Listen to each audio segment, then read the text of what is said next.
Hello guys, this is my sisiu. Uh, 1 month old and 3 weeks. This one. Parang takot sila sa camera. Di sanay. And another one here is 2 months old. Eksaktong 2 months old today. Yan. Yan. Ang gaganda lalo. So guys, at sana ito'y walang mortality. Sana maging okay. Yan guys, lakas lang kumain. Ang pinakain ko dito ay Integra 2000.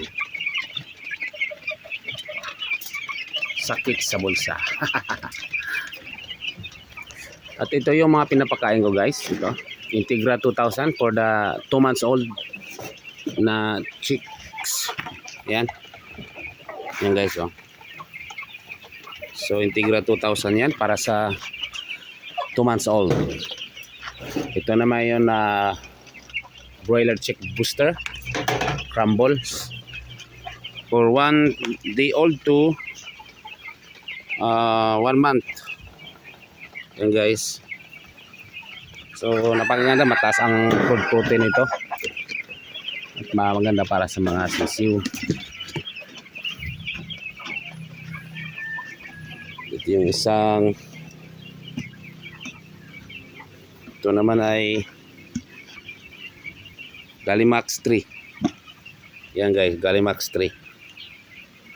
Yan. Para sa 2 months old to 3 months. So ngayon ko lang ito ginagamit guys. Bali nag-experiment lang ako nito kasi nakita kong mataas din ang protein nito. So i-try ko lang. Tapos mix din ako ng mga malunggay, dahon ng malunggay. Papakain ko sa mga sisiw, no? 2 months old. Makain na rin sila guys eh. Ito guys, umitas ako ng malunggay. Yan. Yan. Kapakain ko to sa mga sisiw. Yan guys, mapapansin mo, kinakain na yung malunggay oh. Actually, kailan ko lang sila pinakain ito. So, nag-try lang ako guys para namang maging kakaiba naman din yung mga kakain nila. So, teknik ko yan sa mga gulay, mga malunggay. Yan. At kita ko, kumakain din pala. Yan o. Siguro mga 1 week ko na pinakain to guys ng malunggay. At yung isa dito, sa kabila, itong 2 months old ko, kumakain din guys. Dandahan lang. Yan o. Pansin mo. Yan o. Kumakain din nila. So, kailangan ko talaga magtanim ng maraming malunggay dito. At nakikita ko yung maganda guys, maganda. Actually, pinakain ko rin mga papaya itong mga manok ko dito. Papaya, saging hinog na Stanpilco or Carnaba. Ang lakas silang kumain guys. Parang mas malusog pa talaga sila. Hindi lang puro feeds. Yan, may talagang minimix ko rin po. At ito ako yung breeders ko guys oh. Hindi ko alam anong balahibo nito, kanawal, balambuho, hindi ko alam. At saka yan, yung mga inahin ko dito, ayan, nagdadagdag na po ako. At saka yan, pang-upgraded ko na BPR. Yan, basilan din yan guys. At saka yan, ayan ang kanina, basilan din po yan. Crossbred. Ito yung mga inahin ko guys sa taas. Yan. Yan sila. Actually 15 sa ngayon 15 na inahin kong pinano ko ngayon. Dapat 17 na ito, pero yung dalawa pinaalagaan ko doon sa kaibigan ko doon sa bukid. Yung iba guys naglilimlim na rin doon oh, you know. Naglilimlim yan. Tsaka yan naglilimlim din yan. Si Ugis. Yan. So dito guys, may itlog na rin. Yan. Pansin mo yan. Yan ang itlog guys oh. Yan. Ito guys, naglilimlim na rin yan. Ayan guys, oh. Naglilimlim yan. Ito yung mga vitamins na ginagamit ko guys. Vitamin Pro. Maganda siya guys. Immunity enhancer, energy enhancer, anti-stress enhancer, digestion enhancer, and growth enhancer. So napakaganda ang Vitamin Pro. Ito rin yun, yung isa, yung yan, may itlog na guys. Oh. Nagsawa ako sa kakain ng itlog guys. Ito baka ito kung mayroon to. Mayroon na rin oh. Dalawa. Yung isa guys, naglilimlim na rin yan.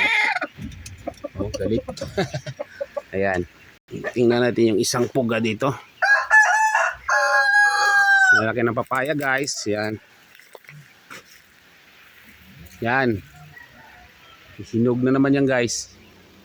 Wala na may ibang kumakain yan guys. Ito yung mga manok ko. Ayan, napakasarap ang karne dito. Oh, grabe. Ayan guys. Oh. Yun, itlog guys. Oh. Oh, ito na naman oh. Magsawa ka sa kakain ng itlog. Gusto mo lang kumain. Ito, hindi ko kinakain. Minsan lang ako kumakain yung mga inahin ko guys. Oh, yan. Ayan guys. Yan ang crossbreed kong basilan ng mga manok guys. Selected po yan. Ang sarap sa pakiramdam kung makuha mo yung gusto mo. Breed. Kasi ang basilan kasi guys, compare mo sa mga imported na manok like BPR or Rhode Island Red ano ba ibang pangalan, Orlington ba, Burlington, hindi ko na maintindihan yung iba, ang dami kasi nila guys. Ang basilan kasi is one of the native chicken in the Philippines. Ito yung galing sa Mindanao or Basilan, so kaya siguro natawag silang basilan, pero actually ang tawag din sa kanila ay tinatawag talaga ng Kuluano. Yan. Ang napakaganda lang kasi sa lahing native guys is naglilimlim po sila. So di mo na kailangan na magpapisa sa incubator.